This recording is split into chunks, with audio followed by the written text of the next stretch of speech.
किन्नर चुड़ैल। गोरखपुर नाम का एक गांव हुआ करता था। उस गांव में ज्यादा लोग नहीं रहते थे। उस गांव में एक गर्भवती विधवा औरत रहती थी। उस औरत का नाम कमला था।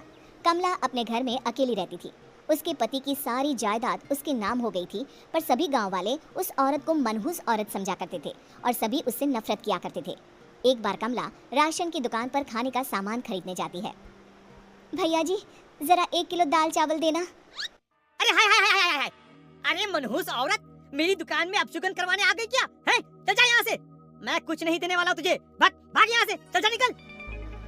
भैया जी ऐसा मत कहिए, मैं गर्भवती हूँ, मुझे खाने की बहुत जरूरत है, मुझे खाना दे दीजिए। दुकानदार कमला को वहाँ से धक्के मारकर भगा देता है। तभी कमला रोते रोते उस गांव के किन्नरों के इलाके में आ जाती है। गांव वाले किन्नरों को उसी इलाके में रखा करते थे, क्योंकि वो लोग किन्नरों को पसंद नहीं करते थे और उनके इलाके में रहने से मना करते थे। तो किन्नरों ने उसी गांव में अपना एक इलाका बना लिया था।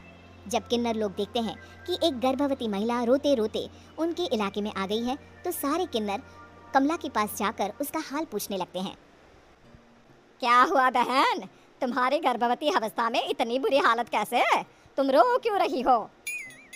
तुम डरो मत, हम तुम्हें कोई नुकसान नहीं पहुंचाएंगे। तुम शांत होकर सब बताओ कि हुआ क्या है। मैं कमला हूँ, मैं गांव के दूसरे इलाके से आई हूँ। 2 महीने पहले ही मेरे पति की मौत हुई है।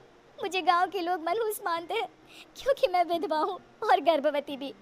वहाँ के लोग मुझे खाने के लिए कुछ बेचने के लिए भी तैयार नहीं, जिससे मेरा गुजारा नहीं हो रहा था। कोई बात नहीं कमला, हम तुम्हारा ख्याल रखेंगे। किन्नर लोग कमला को एक खाली घर में रहने के लिए जगह दे देते हैं और उसकी देखभाल भी करते हैं। कुछ ही महीने बाद कमला अपने बच्चे को जन्म देती है, पर अफसोस, कमला बच्चे को जन्म देते ही अपनी जान गंवा देती है। जब सब किन्नर बच्चे को देखते हैं तो बहुत खुश हो जाते हैं, क्योंकि वो बच्चा भी किन्नर ही था। कमला ने एक किन्नर बच्चे को जन्म दिया था। अब इस बच्चे की देखभाल कौन करेगा? हम तो इस बच्चे को गांव के दूसरे इलाके में भी नहीं भेज सकते। और तो क्या हुआ, इस बच्चे की माँ नहीं रही तो हम इसे पालेंगे। अब ये हमारे इलाके में रहेगा, हमारे साथ रहेगा। फिर वो किन्नर उस किन्नर बच्चे को गोद ले लेते हैं, उसका नामकरण कराते हैं। उस किन्नर बच्चे का नाम शक्ति रखा जाता है। देखते ही देखते शक्ति बड़ी होने लगती है। उसके रंग रूप बहुत सुंदर थे। वो बहुत सुंदर किन्नर दिखती है। एक दिन शक्ति एक किन्नर से पूछती है, माँ जी सुनिए ना, ये गांव के दूसरे इलाके में भी तो लोग रहते हैं, तो हम वहाँ क्यों नहीं जाते? हम उनसे अलग क्यों रहते हैं? शक्ति, क्योंकि वो लोग हमारे जैसे नहीं, वो लोग हमें पसंद नहीं करते, इसीलिए हम उनसे अलग रहते हैं। क्यों? वो हमें क्यों पसंद नहीं करते? मुझे एक बार उस इलाके में जाना है, मैं एक बार वहाँ जाकर घूम कर आऊँ। शक्ति, खबरदार, जो तू उस इलाके में कभी भी गई तो अपनी जान नहीं गंवाना चाहती तो उस इलाके में कभी कदम भी नहीं रखेगी, समझी? इतना कहकर वो किन्नर वहाँ से चली जाती है। शक्ति उस किन्नर की बात सुनकर बहुत रोती है। माँ जी ऐसा कैसे कह सकती है? उन्होंने इतनी सी बात के लिए मुझे इतना डांटा। अब तो मैं उस इलाके में ज़रूर जाऊंगी। फिर एक दिन शक्ति गांव के दूसरे इलाके में चुपके से जाती है। ये लोग तो हमारे जैसे ही इंसान हैं, तो ये हमसे नफरत क्यों करते हैं? जब शक्ति उस इलाके में पहुंचती है तो गांव के सारे आदमी उसके रूप से मोहित हो जाते हैं। वो लोग ये अंदाज़ा नहीं लगा पाते कि वो किन्नर है। शक्ति की सुंदरता देखकर सारे गांव वाले उसकी तारीफ करने लगते हैं। तभी गांव का चक्कर लगाने गांव के जमींदार का बेटा हर्ष वहां पहुंचता है। हर्ष भी दिखने में बहुत सुंदर होता है। जब हर्ष ने शक्ति को देखा तो वो भी उससे मोहित हो गया, और जब शक्ति की नज़र हर्ष पर पड़ी तो वो हर्ष को देखकर मोहित हो गई। आपको पहले कभी इस गांव में देखा नहीं। इस गांव में आप नए हैं क्या? जी नहीं, वो मैं बस। तभी शक्ति बोलते बोलते रुक जाती है और मन में सोचने लगती है, अगर मैंने इनको बता दिया कि मैं दूसरे इलाके से आई हूँ तो वो समझ जाएंगे कि मैं किन्नर हूँ, इसलिए मुझे इनसे झूठ ही बोलना पड़ेगा।